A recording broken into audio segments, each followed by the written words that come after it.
Heel.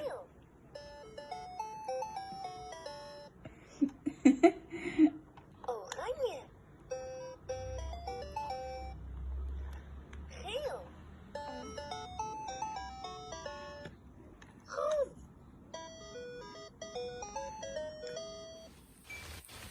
Bonjour tout le monde, voilà je me trouve à Tervuren à l'entrée du parc où nous avons ce magnifique château qui était l'endroit où les militaires avaient leur dépôt. C'était l'endroit aussi où il y avait le meilleur restaurant militaire ici à Tervuren. Et en face d'ici, nous sommes ici à la chapelle de Saint-Hubert qui protège les forêts, la chasse, les animaux sauvages, ainsi de suite, donc avec beaucoup de traditions ici tout près. Et à côté de moi, un monde où il n'y a pas beaucoup de personnes. Ce matin, il s'était bourré, mais maintenant, comme il pleut, c'est un temps à ne pas mettre un chien dehors. Même les flics et les brigands seront d'accord. Voilà, je vais peut-être essayer de de continuer les essais de découvrir les vérités universelles qui sont présentes dans cette réalité et toutes les fautes, les méchancetés, les corruptions qui sont aussi présentes dans cette réalité. Ça va nous faire dans la capacité de discerner le bien du mal, le beau du pas beau, l'authentique de l'ersatz et du faux. Parce que si on fait cette différence, alors on pourra rassocier tout ce qui va avec le vivant et avec la création. Et on pourra trouver un moyen de ne plus utiliser tout ce qui est faux et tout ce qui ne met que la disharmonie dans ce monde, et du fait que nous avons alors tout plein de maladies nécessaires. Alors, donc, dans ce monde, nous avons cette unité. Cette unicité, ça veut dire que tout est unifié. Autant l'immensité grande, qui va jusque dans l'espace, et même plus loin que l'espace. Disons que l'espace, elle est créée, donc on y voit tous les astres, et on a même été marcher sur la Lune. Cet humain s'est investi à employer tout plein de l'argent de tout le monde pour aller voir comment c'est sur la Lune. Et bon, est-ce que c'est une bonne chose? C'est autre chose, mais de toute façon, quand vous êtes dans cet espace, si vous avez un trou dans votre camisole, eh bien, vous êtes désintégré directement. Il n'y a pas une cellule vivante qui peut survivre dans cet espace où il n'y a pas de la gravité, où il n'y a pas cette unité de gravité qui permet de connecter d'une façon beaucoup plus organique tous les éléments qui sont ici sur Terre, qui sont donc des créatures, tandis que quand on continue dans l'immensité, qu'on va plus loin que ce qui englobe les astres, nous arrivons dans cette immensité absolue qui est la grande unité universelle, qui est ce qui crée cette intelligence divine, cette force créatrice universelle qui fait que tout est créé et s'entretient dans la création selon des codes qu'on appelle les codes génétiques de chacune des cellules qui existent. Et même le monde minéral est codé pour être là où il faut, comme il faut, et que nous pouvons le découvrir. Alors, tout un moment, notre science était consciente dans ce sens qu'on ne faisait que des découvertes. Et toutes ces découvertes, on essayait de suivre et de donner des applications et de faire des découvertes pour arriver, par exemple, à être capable de domestiquer le soleil. Et on a nos fourneaux qui sont là pour ça et qui peuvent nous aider à imiter la cuisson que font les lapins, les pigeons, les faisans et les poules quand elles sont avalées, quand elles sont prises comme proie par les loups, les chiens et bien d'autres carnassiers.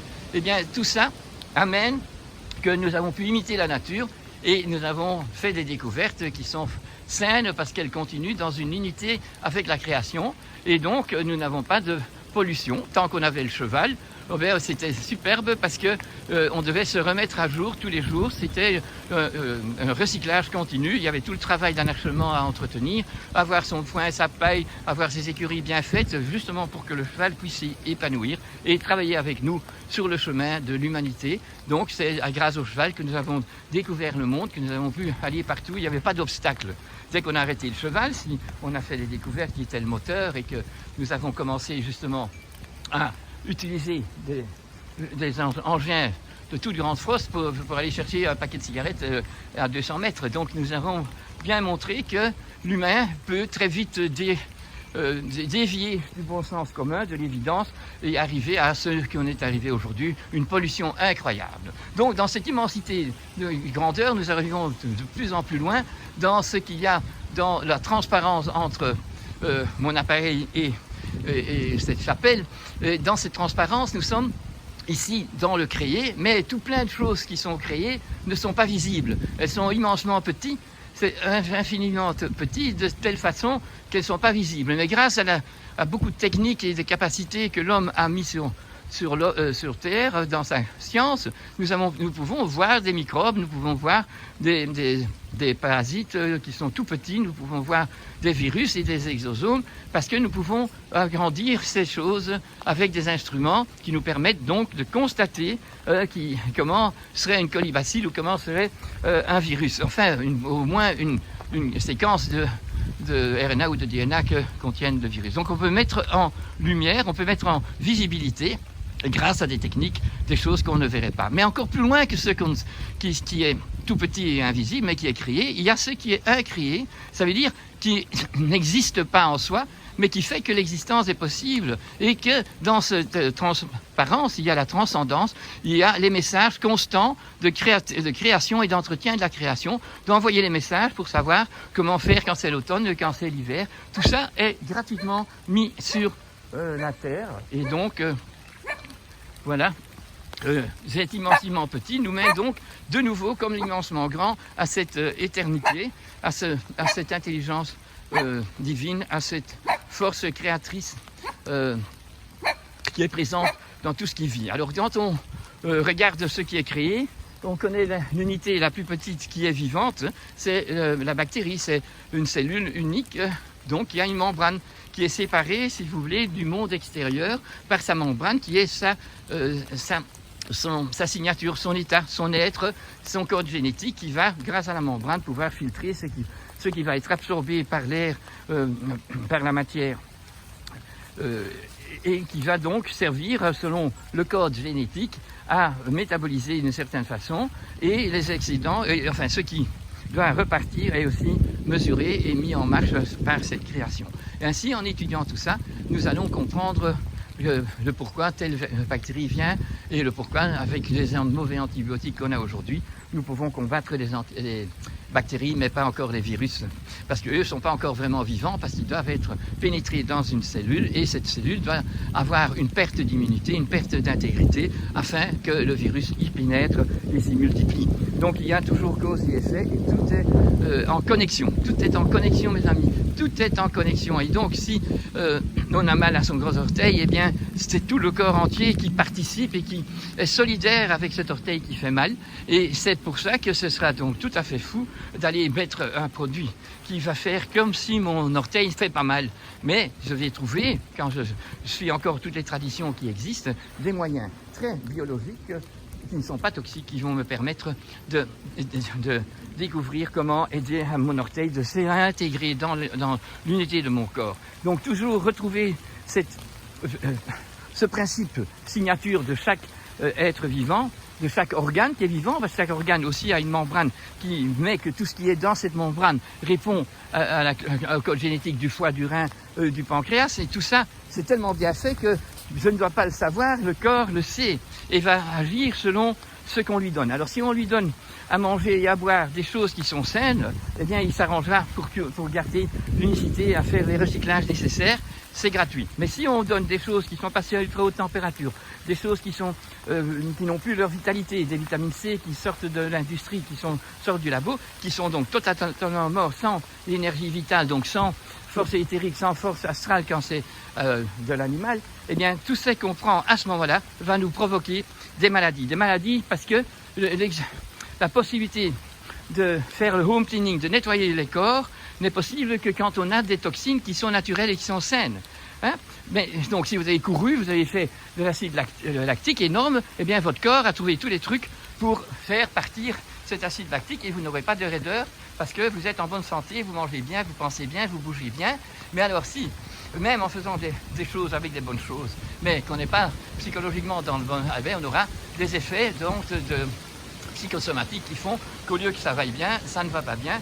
Mais au moins alors c'est encore dans le biologique, on peut facilement si on est intelligent, si on trouve des maîtres qui sont intelligents et qui font des médecines biologiques et saines, eh bien, on peut trouver la guérison de façon assez rapide sans passer après au fait.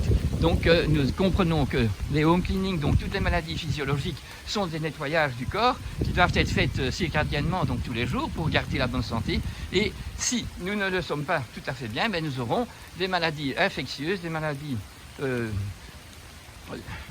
aigus qui vont nous mettre le corps dans cet état de home cleaning, de nettoyage. Maintenant, si je prends toutes des substances qui ne sont pas reconnaissables par le corps, parce qu'elles ne sont pas naturelles, elles n'ont pas de biologie, on va même à ce point-là qu'on va mettre des chips. Vous voyez bien quand vous avez une écharde, qu'elle soit faite de bois, qu'elle soit faite de quartz ou de verre, ben votre corps, d'une façon très rapide, va reconnaître le corps étranger et va fabriquer un abcès ou une ouverture pour faire échapper ce produit qui est de la nature, mais qui ne devrait pas appartenir à mon corps ou au corps de mon animal. Donc, quand c'est comme ça, c'est comme ça. Mais non, quand je prends du plexiglas, je prends des matières qui ont été fabriquées à ultra haute température et qui n'existent pas dans la biologie, eh bien mon corps, ou celui de si j'ai un type, ou mon chien ou mon cheval, eh bien mon corps va repérer qu'il y a un corps étranger, qu'il y a un passager clandestin dans mes tissus, et il va envoyer une bonne partie de son activité immunitaire pour reconnaître ce que c'est. Et jusqu'au bout de ma vie, il va toujours se rendre compte que ce corps étranger est présent et que ce martien, on ne sait pas le reconnaître et on ne sait pas le mettre hors du corps. Ce qui va faire qu'il y a une diminution très forte de l'immunité générale de ce corps. Donc vous voyez qu'on est mal occupé avec cette nouvelle science et avec cette recherche d'employer des choses tout à fait artificielles que les corps ne peuvent plus apprécier. Et la même chose se passe avec toutes les ondes qui sont artificielles, qui font que nous avons remarqué, par exemple, la grave grippe espagnole, eh bien, est arrivée en même temps quand on employait les ondes radio qui n'existaient pas avant. Et que maintenant, avec les 5G, nous aurons sans doute cette pandémie qui s'est réveillée d'une façon beaucoup plus rapide parce que les vraies ondes naturelles que la nature créatrice envoie, eh bien, elles doivent faire la révérence avec les ondes négatives technologiques que nous recevons aujourd'hui. Donc les amis, il y a à comprendre que nous devons nous remettre dans la confiance et dans le bon espoir que nous allons redonner à tout ce qui est créé, l'occasion de s'épanouir et d'être beaucoup moins pollué par nos mauvaises pensées et notre sécurité, notre certitude que cette nouvelle médecine préventive pourrait être arrêtée parce qu'une médecine, c'est un art de guérir des malades et c'est pas un art si on emploie des médicaments de l'industrie pour donner à des corps en bonne santé, à des petits animaux, à des plantes qui devraient pouvoir le faire par une prise en charge d'un homme sain et de bonne volonté et de connaissance. Merci beaucoup.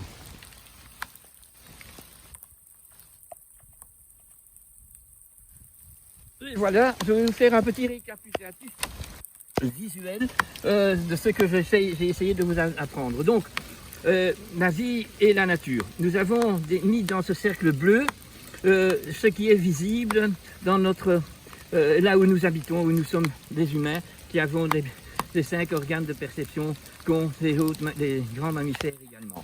Et nous avons donc là le côté qui est le monde minéral, c'est donc le règne minéral, celui de la matière, hein, le règne minéral, celui de la matière qui répond à la pesanteur. Et si nous ne remontons pas avec la verticalité vers le haut, nous ne sommes pas dans le bon sens commun, alors nous allons vers la pesanteur, puisqu'on ne s'éveille pas. Et nous avons toutes les maladies, les bonnes maladies qui sont les maladies aiguës, qui nous provoquent une réaction du corps. Et nous avons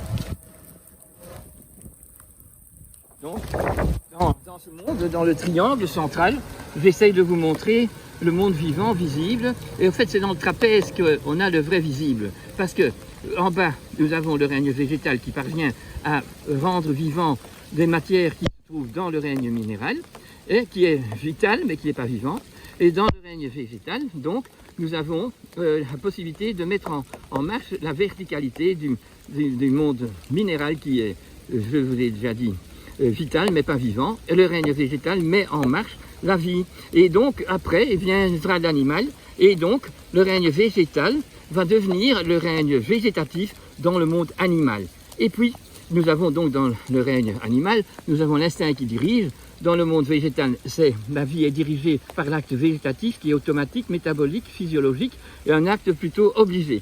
Tandis que quand on est chez l'animal, il y a déjà des envies et des fuites parce que l'acte est animal, il est donc spontané, ce qui est très bon pour l'animal, mais ce n'est pas ce que devrait avoir l'homme, parce que l'homme devrait être réfléchi.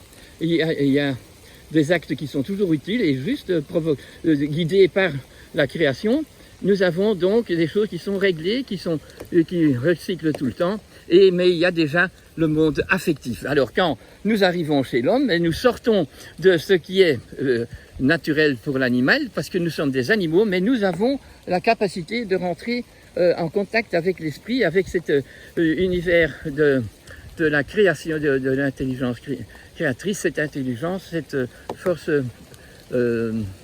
qui nous donne, qui crée et qui entretient la création et qui nous permet de rentrer en contact avec pour avoir la connaissance suprême et pour pouvoir après la pratiquer sur la terre. Donc, ce sont toutes ces choses-là. Alors, l'immensément, quand on est en haut, donc l'esprit, c'est aussi quelque chose qui n'existe pas, qui est transparent, mais qui nous permet que tout le reste existe. Et alors, encore plus loin, nous sommes dans le monde de l'éternité dans lequel nous venons, parce que nous sommes des entités spirituelles qui ont un rôle à faire ici dans notre incarnation. Je vous remercie vraiment d'avoir eu le courage dans cette pluie de tenir bon.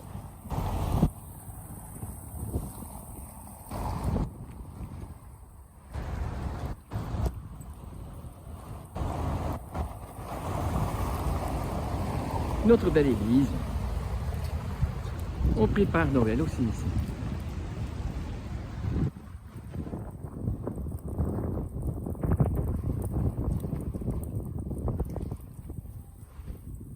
Encore une bonne soirée à tout le monde. Je ressemble à une poule mouillée. Mais enfin, je suis quand même content d'avoir fait cette promenade parce que nous sommes des mammifères qui avons la capacité de vivre là où il fait froid, là où il fait chaud, et que nous sommes devenus vraiment des gens avec opportunisme et qui peuvent se permettre de ne faire que ce qui fait plaisir et de rejeter tout ce qui peut nous faire grandir. Merci beaucoup. Et vous aussi, hein, comme des chiens mouillés, les autres sont allés se réchauffer.